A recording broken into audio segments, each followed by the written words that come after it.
Did you know that up to 50% of tiny homes end up being sold or abandoned within the first few years? Crazy, right? But why is that happening?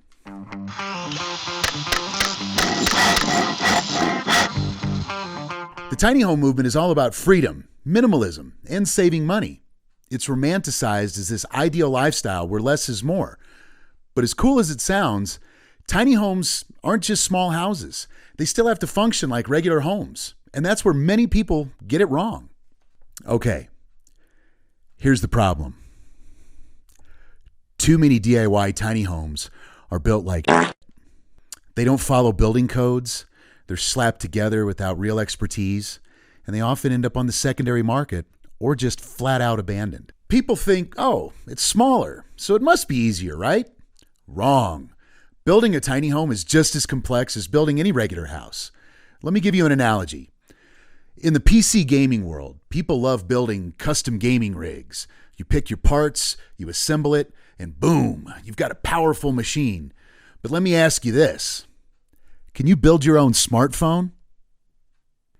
No, of course not. But in the tiny home world, a lot of people seem to think they're smartphone builders already. Here's the reality. A tiny home has to meet the same codes and performance standards as any house. It needs proper insulation, electrical work, plumbing, and structural integrity. Cutting corners is a fast track to disaster. But here's the good news. When you work with professionals like the tiny house experts at TrailerMade, we make sure your home is built to last. From custom steel framing to top-tier insulation, we ensure everything is done right, code compliant, and designed to perform at the highest level. This story happens too often. I knew a guy who built his own tiny home and thinking he was going to save a ton of money, but fast forward a year and he was knee-deep in problems, leaks, electrical issues, and none of it was up to code. Eventually, he had to sell it at a loss. It's heartbreaking, but unfortunately, it's more common than you think.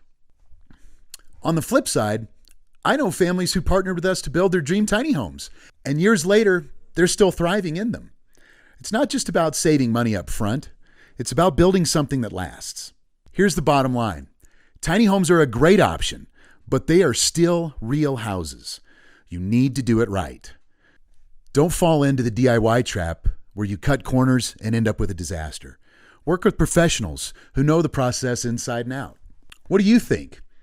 Have you seen or experienced a DIY tiny home gone wrong? Drop your stories in the comments below, and don't forget to subscribe for more tips on building a tiny home the right way. Oh, and if you're serious about getting started, make sure to check out our upcoming video on 5 critical things to know before building your tiny home. You'll thank me later. Thanks for watching, and as always, we appreciate your support.